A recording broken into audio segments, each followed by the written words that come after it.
Hello मेरे बच्चों, welcome to make it education. तो आज हम लोग पढ़ने वाले हैं वायरस और विरॉइड्स के बारे में। पिछले क्लास में मैं बताई थी कि थोड़ा सा टॉपिक बचा हुआ है वायरस और विरॉइड्स, जो आज हम लोग पढ़ने वाले हैं। और एनिमल एंड प्लांट्स के बारे में, animal kingdom and plant kingdom में हम लोग कवर करेंगे। ठीक है, तो जल्दी जल्दी सिलेबस कवर होगा। ठीक है, पिछले क्लास में मैं फंगी पढ़ाई थी। अगर कोई वो क्लास नहीं की हो तो जरूर वो क्लास करो। आई बटन में एंड डिस्क्रिप्शन बॉक्स में मैं वो लिंक दे दूंगी। ठीक है, चलिए स्टार्ट करते हैं आज का क्लास।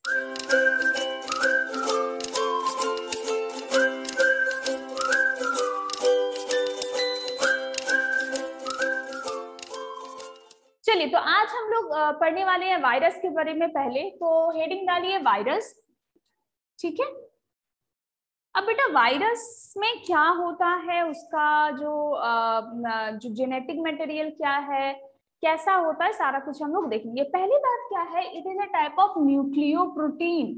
ठीक है ना, न्यूक्लियोप्रोटीन मैं शॉर्ट करके लिखा रही हूँ, आप लोग थोड़ा सा ब्रॉड में लिख लीजिएगा डिटेल में। ठीक है, न्यूक्लियोप्रोटीन क्या होता है? न्यूक्लिक एसिड जो होती है आरएनए प्लस डीएनए, उसके साथ कोई प्रोटीन जब अटैच्ड होता है उसको बोलते हैं हम लोग न्यूक्लियोप्रोटीन। ठीक है ना, न्यूक्लियोप्रोटीन के बारे में हम लोग बायोमोलिक्यूल्स चैप्टर में बहुत अच्छे से पढ़ेंगे। ठीक है, अब देखिए न्यूक्लियोप्रोटीन होता है, और ये न्यूक्लियोप्रोटीन, इसके जो जेनेटिक मटेरियल होती है ये होती है इन्फेक्शियस। ठीक है, मतलब बहुत खतरनाक होती है। ठीक है, अब जेनेटिक मटेरियल इनके दो टाइप के होते हैं। जेनेटिक मटेरियल होते हैं दो टाइप के, आरएनए, इट में बी डीएनए। ठीक, अब देखो थर्ड क्या है, इसके ऊपर एक प्रोटीन कोट रहता है। आपको इमेज तो दिख रहा होगा, इसके ऊपर एक प्रोटीन कोट रहता है जिसको हम लोग क्या बोलते हैं बेटा? कैप्सिड। ठीक है ना, और कैप्सिड का जो स्मॉलर यूनिट्स होते हैं, स्मॉल यूनिट्स जितने सारे होते हैं, उसको हम लोग क्या बोलते हैं? कैप्सोमियर्स और कैप्सोमर्स। आपको जो मन है वो बताइए। ठीक है, सो कैप्सिड का जो स्मॉलर यूनिट्स होता है वो होता है कैप्सोमर्स। अब कैप्सिड का काम क्या बेटा? पूरे जो न्यूक्लिक एसिड है, जेनेटिक मटेरियल है, जो न्यूक्लियोप्रोटीन है, उसको प्रोटेक्ट करना बाहर से। ठीक है, अब देखो ये जो कैप्सोमर्स है ये एंटीजेनिक प्रॉपर्टीज होती है। पहली बात है कि ये दो फॉर्म में आता है। ये हो सकता है हेलिकल फॉर्म में, मतलब स्पाइरल टाइप हेलिकल फॉर्म में, नहीं तो ये हो सकता है पॉलीहेड्रल फॉर्म में। पॉलीहेड्रल मतलब इसका बहुत सारा फेसेस रहेंगे। जैसे मान लीजिए ये मैथ्स में, या आप लोग मैथ्स में बहुत अच्छे से पढ़ते हो, मान लीजिए ये जो मेरे पास है, इसका ये एक फेस है, ये है, ये है, ये है, ये। ठीक है, तो बहुत सारा फेस है। तो बहुत सारा जिसमें फेस होता है, पॉली मीन्स बहुत सारा, हेड्रल मीन्स फेसेस। ठीक है ना, तो इसका हेलिकल एक फॉर्म हो सकता है। अरेंजमेंट जो होता है कैप्सोमेयर्स का, वो हेलिकल फॉर्म हो सकता है, वो पॉलीहेड्रल फॉर्म हो सकता है। ठीक है, लेकिन ये जो भी होता है कैप्सोमेयर जो होता है, वो एंटीजेनिक प्रॉपर्टीज अपने अंदर रखता है। ठीक है, बाहर से कुछ भी चीज अगर हमारे शरीर में आता है तो उसको हम लोग बोलते हैं एंटीजन, और हमारे बॉडी एंटीजन को खत्म करने के लिए जो प्रोड्यूस करता है वो उसको हम लोग बोलते हैं एंटीबॉडीज। ठीक है, चलिए तो इतना तक हो गया। नेक्स्ट हम लोग क्या देखेंगे कि अगर वायरस का बहुत अच्छा एक बात ये है, मतलब बहुत बेहतरीन प्रॉपर्टीज ये है कि अगर होस्ट सेल के बाहर है, ठीक है, remain outside from living host cell. ठीक है, अगर लिविंग होस्ट सेल के बाहर वो प्रेजेंट है, देन क्या होता है? वो इनएक्टिव फॉर्म में रहता है, वो कोई भी काम का नहीं रहता है। जैसे हम लोग अभी बहुत सारा परेशान हो रहे हैं कोरोना वायरस के लिए। ठीक है ना, देखिए क्या बोल रहा है कि आप अगर छींक रहे हो कुछ भी तो हाथ ऐसे करके छींको, नहीं तो मास्क लगाओ, दूर डिस्टेंस में रहो।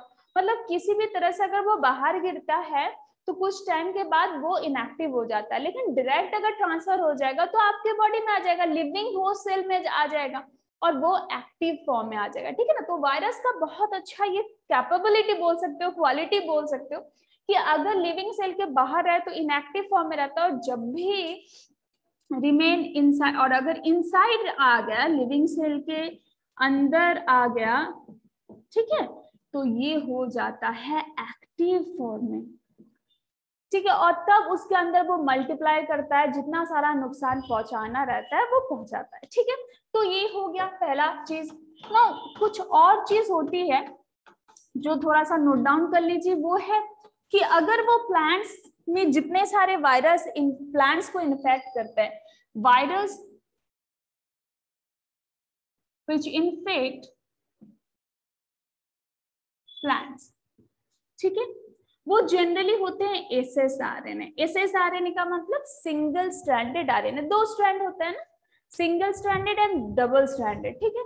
सो सिंगल स्ट्रैंडेड आरएनए जनरली क्या होता है, प्लांट्स को इन्फेक्ट करते हैं। Now virus which infect animals, they may be SSRNA, they may be dsRNA, double stranded RNA, or they may be dsDNA। Okay, ये हो गया। Next, virus which infect bacteria, they are known as bacterial virus or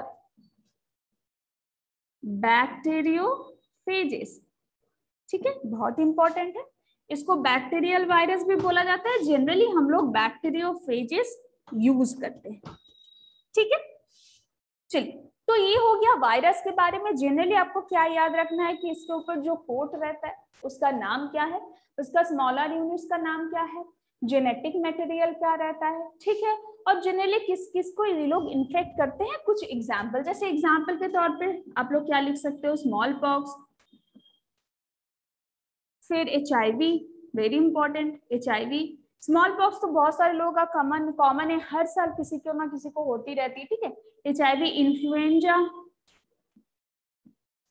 herbs, ठीक है ना। तो इतने सारे काफी है, आपको अगर और भी पढ़ना है तो किताब में बहुत सारी रहती है। बस अब कॉन्सेप्ट वायरस का समझ गया आशा करती हूँ, ठीक है। कुछ भी दिक्कत होगा तो कमेंट बॉक्स में जरूर कमेंट कीजिए, ठीक है। तो ये हो गया आपका वायरस। नेक्स्ट हम लोग देखेंगे विरॉइड्स के बारे में, ठीक है, तो इसको मैं मिटा देती हूँ। चलिए, तो अब हम लोग देखेंगे विरॉइड्स के बारे में, ठीक है। अब विरॉइड्स में होता क्या है बेटा, कुछ चीजें आपको ध्यान में रखनी है कि वायरस और विरॉइड्स लगभग सेम है, लेकिन उसके अंदर डिफरेंस क्या है वो आपको अच्छे से समझना है। पहली बात, इसको जो डिस्कवर किए थे, जिन्होंने इसके बारे में पहली बार बोले थे, वो है T.O. डिनर इन 1971, ठीक है। चलिए, तो उनके हिसाब से ये क्या है और एक्चुअली में ये क्या होता है।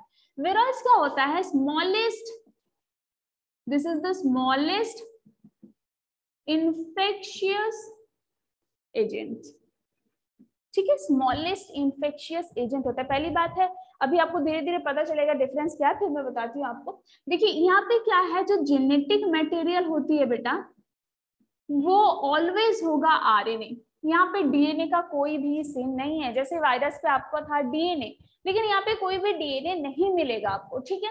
अब देखिए दूसरा क्या है, यहाँ पे जो कैप्सिड होता है वो रहता है एब्सेंट।